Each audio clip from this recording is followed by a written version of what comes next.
এবার শীত যে বিদায়ের পথে, এটা আমরা সকলেই বুঝতে পারছি। তবে সেই বিদায়ের ঘন্টা কবে বাজবে তা নিয়ে অনেকের মনেই এখনো প্রশ্ন রয়েছে। যদিও ইতিমধ্যেই আবহাওয়া দপ্তর পরিষ্কারভাবে জানিয়ে দিয়েছে, খুব শীঘ্রই আবহাওয়ায় বিরাট বদল আসতে চলেছে, বাড়তে থাকবে তাপমাত্রা। দক্ষিণবঙ্গের পাশাপাশি এবার উত্তরবঙ্গের জেলাগুলিতেও গরমের অনুভূতি পাওয়া যেতে শুরু হয়েছে। আগামী কয়েকদিনে দক্ষিণবঙ্গে মোটামুটি 3 ডিগ্রি সেলসিয়াস পর্যন্ত তাপমাত্রা আরও ঊর্ধ্বমুখী হবে, যার ফলে সকালের দিকে গরমের অনুভূতিও বাড়তে থাকবে।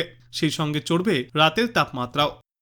এখনও কলকাতায় সকালে এবং রাতের দিকে ঠান্ডা লাগছে, গায়ে চাপাতে হচ্ছে শীতের পোশাক। তবে এই চিত্রটা খুব শীঘ্রই বদলে যাবে। দক্ষিণবঙ্গের অন্যান্য জেলাগুলির মতোই কলকাতাতেও তাপমাত্রা বৃদ্ধি পাবে। সকালের দিকে ভালোই গরম অনুভূত হবে, আর সন্ধ্যের পর থেকে একটু একটু করে শীত অনুভূত হবে। কলকাতা সহ হাওড়া, উত্তর 24 পরগনা, দক্ষিণ 24 পরগনা, পুরুলিয়া, বীরভূম এবং বর্ধমান থেকে শুরু করে দক্ষিণবঙ্গের সর্বত্রই আবহাওয়া থাকবে শুষ্ক। কোথাও আপাতত কোনো ঝড় বৃষ্টির সম্ভাবনা নেই। এখনও সকালের দিকে হালকা সামান্য কুয়াশা দেখা যাবে। দক্ষিণবঙ্গে এবং উত্তরবঙ্গের এই একই পরিস্থিতি, কিন্তু বাংলার কোথাও আপাতত ঘন কুয়াশার কোনো সতর্কতা নেই। কুয়াশার দাপট আগের থেকে অনেকটাই ফিকে হয়ে যাবে। দক্ষিণ বাংলার মতো উত্তরবঙ্গেও পারদ চড়তে শুরু করেছে। আজ থেকে সেখানে বাড়বে গরম।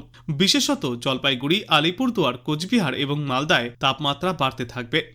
যদিও উত্তরবঙ্গেও বৃষ্টির পূর্বাভাস নেই, সেখানেও শুষ্ক আবহাওয়া দেখা যাবে। তবে দক্ষিণবঙ্গের তুলনায় উত্তরবঙ্গে বেশি কুয়াশা থাকতে পারে। জানুয়ারি মাসের দ্বিতীয় ভাগ থেকে একের পর এক পশ্চিমী ঝঞ্ঝা লেগেই রয়েছে, যার ফলে উত্তরে হাওয়ার দাপট কম হয়েছে, আর সেটাই শীতের বিদায়ের অন্যতম কারণ বলে মনে করছেন বিশেষজ্ঞরা। তবে শীত নিয়ে এখনই মন খারাপের কিছু নেই, কারণ ঠান্ডা একেবারে বিদায় নিচ্ছে না, বরং আরও বেশ কয়েকটা দিন মোটের ওপর শীতের অনুভূতি বজায় থাকবে। বিশেষত দক্ষিণবঙ্গের জেলাগুলি এবং উত্তরবঙ্গের নিচু এলাকাগুলি সহ উত্তরবঙ্গের পাহাড়ি এলাকায় হালকা হলেও শীতের দাপট থাকবে। আর কলকাতাবাসীদেরও দুঃখ পাওয়ার মতো কোনো কারণ নেই, কারণ বাংলার অন্যান্য জেলাগুলির পাশাপাশি কলকাতাতেও সন্ধ্যার পর থেকে সকাল পর্যন্ত হালকা শীতের অনুভূতি এখনও বজায় থাকবে।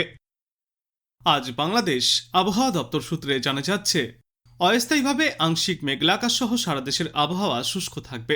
ভোরের দিকে দেশের নদী অববাহিকার কোথাও কোথাও হালকা কুয়াশা পড়তে পারে। সারা দেশে দিন এবং রাতের তাপমাত্রা প্রায় অপরিবর্তিতই থাকবে। আগামীকাল অস্থায়ীভাবে আংশিক মেঘলা আকাশ সহ সারা দেশের আবহাওয়া শুষ্ক থাকবে। ভোরের দিকে দেশের নদী অববাহিকার কোথাও কোথাও হালকা কুয়াশা পড়তে পারে। সারা দেশে দিন এবং রাতের তাপমাত্রা অপরিবর্তিত থাকবে। তারপর আগামী পরশুদিন অস্থায়ীভাবে আংশিক মেঘলা আকাশ সহ সারা দেশের আবহাওয়া শুষ্ক থাকবে। ভোরের দিকে দেশের নদী অববাহিকার কোথাও কোথাও হালকা কুয়াশা পড়তে পারে। ওই দিনও সারা দেশ জুড়েই রাতের তাপমাত্রা প্রায় অপরিবর্তিতই থাকবে, কিন্তু দিনের তাপমাত্রা সামান্য কমতে পারে। 14ই ফেব্রুয়ারি অস্থায়ীভাবে আংশিক মেঘলা আকাশ সহ সারা দেশের আবহাওয়া শুষ্ক থাকবে।